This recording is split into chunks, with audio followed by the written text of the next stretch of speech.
नमस्कार सबैमा। के तपाईलाई पुस्तक मन पर्छ? मैले आज यही क्वेशनबाट नै आजको आफ्नो विचार बाँड्न चाहे। पुस्तक भनेपछि किताब, किताब भनेपछि विभिन्न प्रिन्ट भएका पानाहरूलाई समावेश गरेर समेटेर बनाएको एउटा किताब जसले ज्ञान दिन्छ। ज्ञान दिन्छ दिँदैन यसमा चाहिँ मलाई शङ्का छ, तर तथ्य, जानकारी, सूचना चाहिँ दिन्छ। ज्ञान दिने पुस्तक भनेको ती पुस्तकहरू हुन् जसले जीवनलाई परिवर्तन गर्दछ, जस्तै श्रीमद् भागवत गीता। ती किताबहरू हुन् ज्ञान भनेको। अनि हामी जुन स्कुल, कलेज र युनिभर्सिटीमा पढ्छौँ ती पुस्तकहरूले तथ्य, जानकारी, सूचना दिने काम गर्दछ। र हाम्रो विद्यार्थी जीवनमा यी पुस्तकहरूको महत्त्व धेरै हुन्छ। हजुर, अब पुस्तक पढ्ने बानी एकदमै महत्त्वपूर्ण बानी हो। धेरै मानिसमा पुस्तक पढ्ने बानी हुन्छ। त्यस्ता व्यक्तिहरू धन्यवादका पात्र हुन्छन्। पुस्तक किन पढ्छन् भनेपछि विभिन्न जानकारी प्राप्त गर्नको निम्ति, विभिन्न सूचना जानकारी प्राप्त गर्ने निम्ति। यस संसारमा साथीभाइहरूसँग बसेर छलफल गर्दा यस्ता सूचना तथा जानकारीका सम्प्रेषण गर्नु महत्त्वपूर्ण हुन्छ र यो हाम्रो जीवनमा भइरहेको हुन्छ। यद्यपि हामी यसलाई ज्ञान भन्छौँ, तर ज्ञान चाहिँ होइन। ज्ञान अर्कै किताबभन्दा टाढाको विषयवस्तु हो। It goes beyond the books. त्यसको निम्ति फेरि म कुनै दिन अर्को दिन कुरा गरौँला। अब कतिपय विद्यार्थीहरूमा चाहिँ किताब पढ्ने बानी हुँदैन। किताब समात्यो कि निन्द्रा लाग्छ भन्ने किसिमको विद्यार्थीलाई त्यस्तो किसिमको भावना आउँछ। र किताब पढ भनेर बाबुआमाले भन्नुपर्ने, किताब पढ भनेर शिक्षकहरूले भन्नुपर्ने, दाजुहरू दिदीहरूले चाहिँ भाइ बहिनीहरूलाई भन्नुपर्ने यस्तो अवस्था छ। र थोरै प्रतिशत विद्यार्थीहरू आफै किताब पढ्छन्, उनीहरूलाई भन्नै पर्दैन।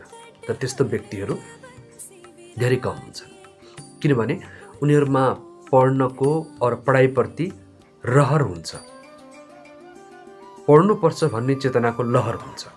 उनीहरूलाई कर र डरले चाहिँ समात्दैन, किनभने कर गर्नै पर्दैन, डर उनीहरूलाई बाबुआमाको डर हुन्छ भन्ने हुँदैन, पढेन भने कुट्नुहुन्छ अथवा गाली गर्नुहुन्छ भन्ने डर चाहिँ रहँदैन।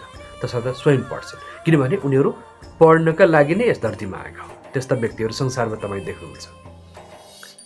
त्यस्ता व्यक्तिहरू जीवनमा देशको निम्ति, समाजको निम्ति र त्यस्ता बाबुआमाप्रति चाहिँ उनीहरू धन्य हुन्। उनीहरू एक अभिन्न महत्त्वपूर्ण मानिसहरू हुन् जसले समाजलाई, आफ्नो परिवारलाई परिवर्तन गर्न सक्छ। अब यहाँ किताब किन पढ्ने भने किताब पढ्ने जानकारी प्राप्त गर्नलाई, सूचना प्राप्त गर्नलाई।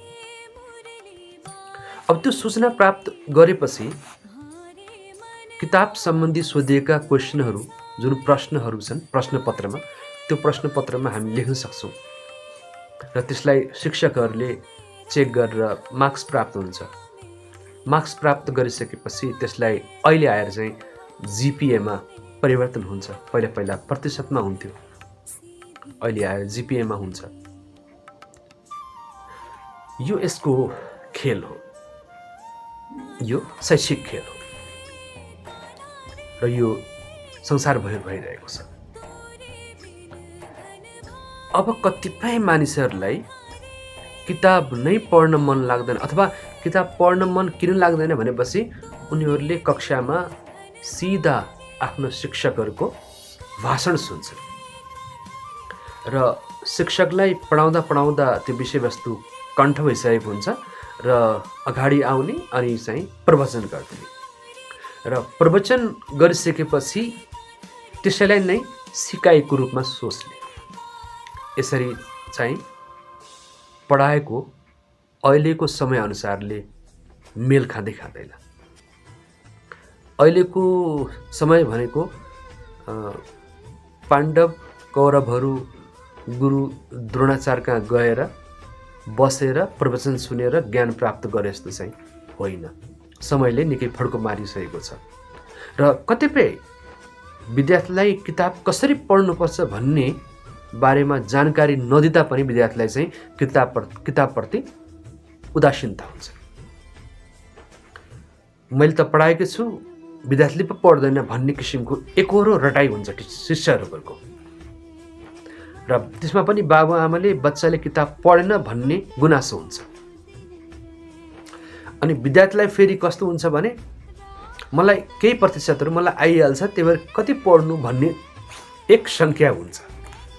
अनि थोरैसँग के हुन्छ भने उसले एउटै पाठलाई धेरै पढ्छ, धेरै पटक पढ्छ, तर पनि मैले केही जानेको छैन यसबाट भनेर उसले अझ गहिराइमा पुग्छ। अनि बहुसङ्ख्यक विद्यार्थीहरूलाई किताब पढ्न मनै लाग्दैन। सगरमाथा चढ्न चाहिँ बरु सजिलो लाग्न सक्छ, यद्यपि गाह्रो काम हो, तर कोठामा बसेर किताब समाएर पढ्न चाहिँ गाह्रो महसुस हुन्छ। पढ्ने बखतमा जुन व्यक्तिलाई आफ्नो कोठामा बसेर किताब समातेर आफूलाई किताबप्रति समर्पित गरेर यदि किताब पढ्ने बानी छैन भनेपछि त्यो बानी नभएको मानिसको पछिको जिन्दगानी कसरी राम्रो हुन्छ? आफै भन्नुहोस् त, कसरी राम्रो हुन्छ? अहिले किताब पढ्नु भनेको हामीले आफ्नो कामलाई बढीभन्दा बढी गर्नु हो र किताबमा भएका सूचना, जानकारी, तथ्य जे छन् यो मस्तिष्कमा राख्नु र केही वर्षहरूको पढाइपछि जब पढ्ने काम सकिन्छ अनि हामी रोजगारको दुनियाँमा जान्छौँ, रोजगारको संसारमा जान्छौँ, त्यसपछि हामीले पढेका कुराहरूलाई नै सिपको रूपमा देखाएर आफ्नो नाम र दाम कमाउनु पर्ने हुन्छ। अनि त्यो बेलामा चाहिँ ती पढ्ने मानिसहरू माथिल्लो श्रेणीमा हुन्छन् र कम पढ्नेहरू कम श्रेणीमा हुन्छन् र बिल्कुलै पढ्दै नपढ्नेहरू चाहिँ निम्न श्रेणीमा हुन्छन्। र यो कसले बनाएको? त्यो नपढ्ने विद्यार्थी जसलाई किताब देखेपछि अल्छी लाग्थ्यो, किताबलाई दुश्मन मान्दथ्यो, त्यस्तो व्यक्तिलाई त्यस्तो समस्या आइपर्न सक्छ। हो, कतै जिन्दगीको सिकाइमा जीवनमा परिवर्तन मोड आएर शिक्षामा ठुलो उन्नति गर्न सकेपछि सिप आफूमा भएको सिपलाई अगाडि लिएर आएर आफ्नो जीवनलाई चलाउने कोसिस गर्छ भने त्यसले फेरि अर्को बाटो लिन सक्छ। तर शिक्षा जीवनको निम्ति धेरै महत्त्वपूर्ण छ। यसले यो जुन हाम्रो सोचाइ, हाम्रो विचार, हाम्रो दृष्टिकोण यसलाई एकदमै चौडा बनाइदिन्छ। किताब पढ्ने बानीले गर्दा मस्तिष्कलाई साँघुरो होइन, एकदमै चौडा बनाइदिन सक्छ। किनभने यसले यति प्रकारको जानकारीहरू दिन्छ, तथ्य दिन्छ, डेटा दिन्छ कि विभिन्न किसिमका पुस्तकहरू पढ्दाखेरि एउटा उमेरमा आइसकेपछि ती पुस्तकले त्यो विद्यार्थीको हेर्न सक्ने, संसारलाई हेर्ने, इतिहासलाई हेर्ने, समाजलाई हेर्ने, परिवारलाई हेर्ने, आफ्नो जीवनलाई हेर्ने, आर्थिक संसारलाई हेर्ने, राजनैतिक दृष्टिकोणलाई हेर्ने, विश्वलाई हेर्ने, मानव जगतलाई हेर्ने दृष्टिकोणमा परिवर्तन आउँछ। यो सबै त्यो पुस्तकको आशीर्वाद हो। अब यस्तो आशीर्वाद जुन विद्यार्थी जीवनमा प्राप्त गरेपछि त्यसैलाई प्रयोग गरेर भोलिपछि खानुपर्नेमा, आफ्नो नाम इज्जत कमाउनु पर्नेमा अनि किताब नपढिदिएपछि के हुन्छ? किताब पढ्ने बानी नभएपछि अनि पछिको जिन्दगानीमा अनि रानी कसरी हुन पाइन्छ? रानी भनेको प्रमुख कसरी हुन्छ? अहिले किताबलाई दुश्मन देख्नेले पछि किताबले दिएका ज्ञान त हुँदैन केही पनि, अनि केही पनि ज्ञान नभएपछि त्यो ज्ञानलाई प्रयोग गरेर आफ्नो जीवनलाई सुखियाली कसरी बनाउँछ? कसरी बनाउने? सुखमय कसरी बनाउने? खुसी कसरी बनाउने? आम्दानी कसरी गर्ने? आर्थिक आम्दानी नभएपछि जीवन निरस भइहाल्छ। जतिसुकै ठुला विचारका दार्शनिक कुरा गरे पनि घर चलाउनलाई त द्रव्य चाहिन्छ, धन चाहिन्छ। त्यो धन कहाँबाट आउँछ भनेपछि 1 नम्बर शिक्षा हो। अब त्यही शिक्षा लिने क्रममा हामीले आफूलाई एकदमै अल्छी बनाउने, किताबलाई दुश्मनै देख्दिने, अनि पछि समय आइसकेपछि आफ्नो उमेर आएर अब आफ्नो परिवारलाई आफै किसिमले संरक्षण गर्नुपर्ने अवस्था आइसकेपछि भने अनि त्यसपछि शिक्षा प्राप्त गरेका मान्छेले गरेको आर्थिक र सामाजिक प्रतिष्ठालाई मैले कसरी गर्ने भन्ने कल्पनामा डुबेर र रिसले मुरमुरिएर दुखी भएर त केही पनि हुँदैन। किनभने पहिला गरेको भए पछि पाइन्छ। पहिला पुस्तकहरू पढेर ज्ञान प्राप्त गरेको भएको पछि त्यसलाई ज्ञानलाई प्रयोग गरेर चाहिँ आफ्नो जीवन, रोजगारीको जीवनलाई राम्रो बनाउन सकिन्थ्यो। त्यसपछि त्यो नपढ्ने विद्यार्थीको केवल उसको आफ्नो जीवन मात्रै होइन, उसको आफ्नो श्रीमान वा श्रीमतीको जीवन पनि अँध्यारो बनाइदिन्छ। त्यति मात्र होइन, त्यो किताब देखेपछि मन नपर्ने विद्यार्थीको पछि गएर जुन छोराछोरी हुन्छन् तिनीहरूको समेत जिन्दगी एकदमै अन्धकार भइन्छ। किन? कसरी भने जुन किताबले ज्ञान दिएको हो अथवा सिप दिएको हो त्यो किताबलाई पढ्नुपर्ने समयमा नपढेर नपढ्नुपर्ने कुराहरू, नगर्नुपर्ने कुराहरूमा लागेपछि अनि शिक्षाको तौल कम भयो अनि अनावश्यक कुराको तौल चाहिँ बढी भयो।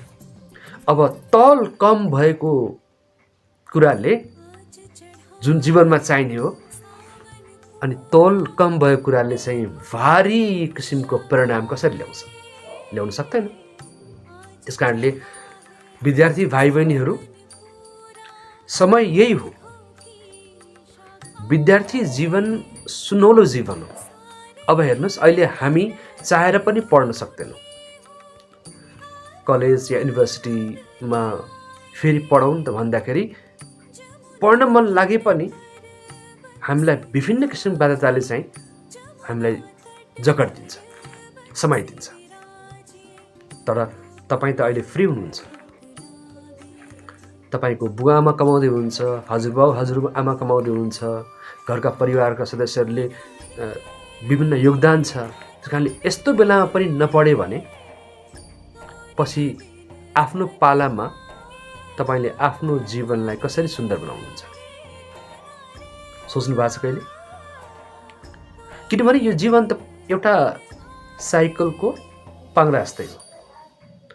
अहिले तपाईँ विद्यार्थी हुनुहुन्छ, केही समयपछि तपाईँलाई फेरि एउटा स्टेजमा पुर्याइदिन्छ जहाँ तपाईँले कमाउनु पर्ने हुन्छ। अहिले तपाईँले बुवा आमासँग माग्नु पर्छ र केही वर्षपछि तपाईँका छोराछोरी तपाईँसँग माग्छन् अनि बच्चा बच्चीले माग्नु पर्ने समयमा तपाईँ त्यो लायक बन्नु भएन र अनि आफ्नो बाबा आमालाई मलाई पढाएनन्, मलाई चाहिँ समयमा मार्ग निर्देशन दिन सकेनन् भनेर त्यति बेलामा मुरमुरिएर हुन्छ र?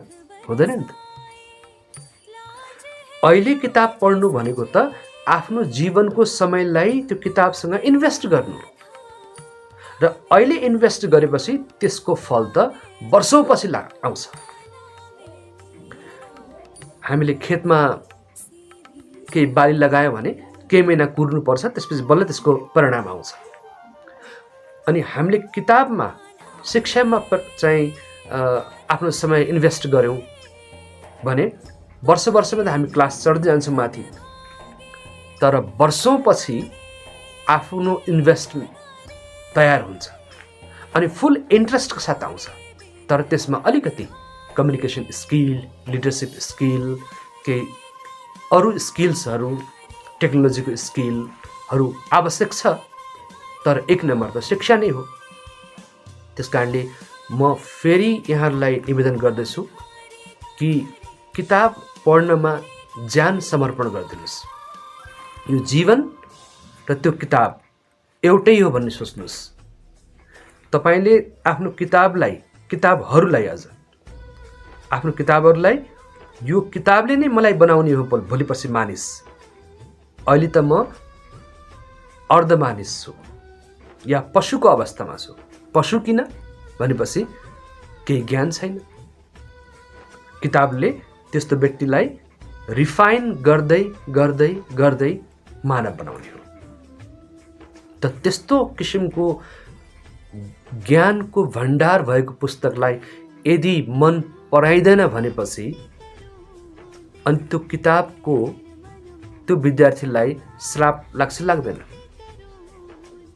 र जुन विद्यार्थीले आफ्नो सारा जीवन त्यो किताबलाई माया गरेको छ कि किताब छु कि म छु भनेर आफ्नो जीवन समर्पण गरिदिएको छ, अनि त्यस्तो व्यक्तिलाई वर्षौँपछि त्यो किताबको आशीर्वाद प्राप्त हुन्छ हुँदैन। अब तपाईँले आशीर्वाद प्राप्त गरेर, किताबको आशीर्वाद प्राप्त गरेर आफ्नो जीवन शान्तिमय सुखमय बनाउने वा अहिले पुस्तकलाई घृणा गरेर पछि त्यही पुस्तकको तपाईँले चाहिँ श्राप लिने। कुनै ईश्वरले श्राप दिने होइन। हाम्रो कर्मले नै हामीलाई वरदान दिन्छ र हाम्रा कुकर्मले नै हामीलाई श्राप दिने हो। Action has reactions, sometimes equal, sometimes opposite. That is only the difference. हो, किताब कसरी पढ्नुपर्छ भन्ने चाहिँ इम्पोर्टेन्ट कुरा हो। किताब चाहिँ कसरी पढ्नुपर्छ, अलग अलग विषयलाई पढ्ने तरिकाहरू स्मार्ट भएर, किनभने this is the age of smart. अहिले त फोन पनि स्मार्ट। अहिले हेर्नुहोस् त, लकडाउन पनि स्मार्ट छ। नामको स्मार्ट लकडाउन छ भनेपछि हाम्रो पढ्ने पद्धति पनि त स्मार्ट हुनुपर्छ। यसको बारेमा म फेरि अर्को दिन भिडियो बनाउँला। तर आजको भिडियो मैले के कुरालाई लिएर निवेदन गरेँ भने कृपया किताब पढ्न नछोड्नुहोस्। किताब पढ्ने तरिकाहरू तपाईँका फरक हुन सक्छन्। कसैलाई कुर्सीमा बसेर पढ्न मन लाग्ला, कसैलाई ओछ्यानमा पल्टिएर पढ्न मन लाग्ला, कसैलाई ओछ्यानमा बसेर पढ्न मन लाग्ला, कसैलाई सोफामा बस्न मन पर्ला, कसैलाई भुइँमा पलेटी कसेर बसेर पढ्न मन लाग्ला। हो, तपाईँका आफ्ना तरिकाहरू छन्। म त्यसबारेमा केही टिप्पणी गर्दिनँ। तर मैले खालि यति भने कि यदि तपाईँ विद्यार्थी हो भने तपाईँले किताबलाई माया गर्नै पर्छ। माया गर्नुको मतलब जब माया गरिन्छ, जब प्रेम गरिन्छ, त त्यस व्यक्ति वा वस्तुको चाहिँ हामी हेरविचार गर्छौँ। र हेरविचार गर्नु भनेको केयर गर्नु हो, स्याहार सुसार गर्नु हो। त जब तपाईँले किताबलाई माया गर्नुहुन्छ, तपाईँ त्यो किताबलाई स्याहार गर्नुहुन्छ, त्यसको सुसार गर्नुहुन्छ। त्यो किताबभित्र आफूलाई सोच्नुहुन्छ, यो किताबले मलाई ठुलो मान्छे बनाउने हो, धनी मान्छे बनाउने हो, विद्वान बनाउने हो भन्ने सोच्नुहुन्छ। अनि तपाईँको जीवन बिस्तारै बिस्तारै परिवर्तन हुँदै जान्छ। एक दिन यस्तो चाहिँ अवस्था आउँछ कि त्यो किताब, सम्पूर्ण किताबहरू तपाईँको दिमागभित्र हुन्छ। तपाईँले कहीँ पनि बहसको गर्ने क्रममा आफ्नो पालोमा बोल्ने। फेरि कम्युनिकेसन स्किल भन्ने बित्तिकै यहाँ फेरि जतिलाई पनि पाए बोल्ने भन्ने होइन है। फेरि यहाँ हाम्रो समाजमा अहिले कस्तो छ भने मौका पाउने बित्तिकै बोलिहाल्ने। हेर्नुहोस्, ज्ञान भएको मान्छेले कहिले पनि त्यो समय हेरेर मात्रै बोल्छ, आफ्नो पालोमा मात्रै बोल्छ। जसलाई जानकारी छ, जसलाई सूचना थाहा छ, त्यसले चाहिँ आफूलाई ठुलो देखाउनलाई बोलेको बोले गर्छ। हो, त्यही भएर मैले किताबले अघि ज्ञान दिँदैन भनेको अर्थ हो। त्यसको फेरि भिन्दै पाटो छ, त्यो एकदम गहिराइको कुरा हो, सबैले बुझ्न सक्दैनन्, यो सबैले बुझ्न सक्दैनन्। यो पिएचडी गरे पनि बुझ्दैनन्, एमडी गरे पनि बुझ्दैनन्, सहरमा बसे पनि बुझ्दैनन्, गाउँमा बसे पनि बुझ्दैनन्। यो हेर्ने दृष्टिकोण फरक कुरा हो। फेरि यो फेरि अर्कै पाटो हो।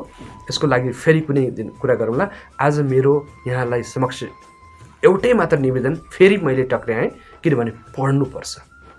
जब तपाईँ पढ्नुहुन्छ, तपाईँ बन्नुहुन्छ, तपाईँ मात्रै भएन, तपाईँको परिवार बन्छ, तपाईँको परिवार मात्रै होइन, तपाईँको समाज बन्छ, तपाईँको समाज मात्रै होइन, देश बन्छ। र यसरी पढ्दै गएपछि देश मात्रै होइन, विश्व बन्छ। किन? किताबले थोरै भए पनि चेतनाको ढोकालाई उघारिदिन्छ, यसले थोरै भए पनि विवेक दिन्छ, यसले थोरै भए पनि हेर्ने दृष्टिकोणमा परिवर्तन गरिदिन्छ। जब तपाईँ र मेरा हेर्ने दृष्टिकोणलाई परिवर्तन गरिदिन्छ भनेपछि अवश्य पनि आउँदो भविष्यको संसार सुन्दर हुनसक्छ। हस्, आजलाई यति। यहाँलाई सदा शुभ होस्, सदा जय होस्, विजय होस्। कसरी त? पुस्तकले।